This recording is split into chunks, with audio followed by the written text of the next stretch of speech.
Hello and welcome to my easy to understand guide to Robert Hernandez and his ideas about media regulation. Robert Hernandez is not a set theorist on any media specification currently, but I really like to use this theory and this person to talk about media regulation, particularly when I'm teaching the CIE A-level media studies specification, because regulation is one of the optional topics on paper 2. Robert Hernandez is currently a professor at USC Annenberg, and he focuses on journalism and communications. He's been interviewed a few times about his research.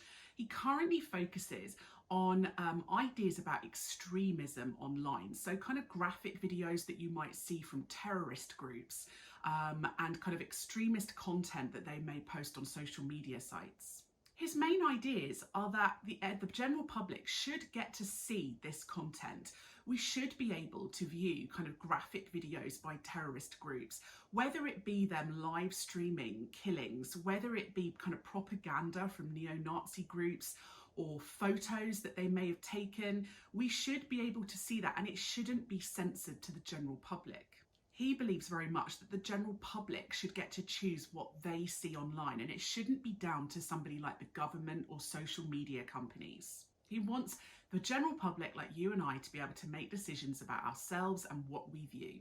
His main reasons for this is that he originally started studying imagery from the Vietnam War, and he found that a lot of the images that came out of the Vietnam War, a lot of the journalism, a lot of the kind of historical photos that you may have seen in textbooks or on the news and documentaries were so kind of graphic and quite traumatizing, but they have lingered, they are iconic, and they're educational. He believes that if we see these images of things like war and attacks, that we as a kind of society learn from them, and we learn maybe not to make the same mistakes again. We're taught, we're educated as a society about what actually happened. So it's about kind of giving the general public access to historical truth about what really is going on in society at the time. So to bring it up to modern times, he's talked about things like ISIS terrorist groups and neo-Nazi terrorist groups and the content they sometimes post online, whether that be attacks they've planned and carried out, whether it be propaganda that's trying to radicalize people into their groups, whether it be images of atrocities that they've committed.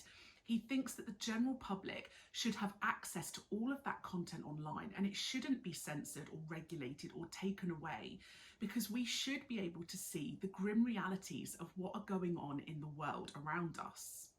So Robert Hernandez is very much in favour of an unregulated or a deregulated media, particularly online and particularly when it comes to news or factual content. So that was my easy to understand guide to Robert Hernandez's ideas about regulation. Don't forget to check out my channel for other videos that might be relevant for you.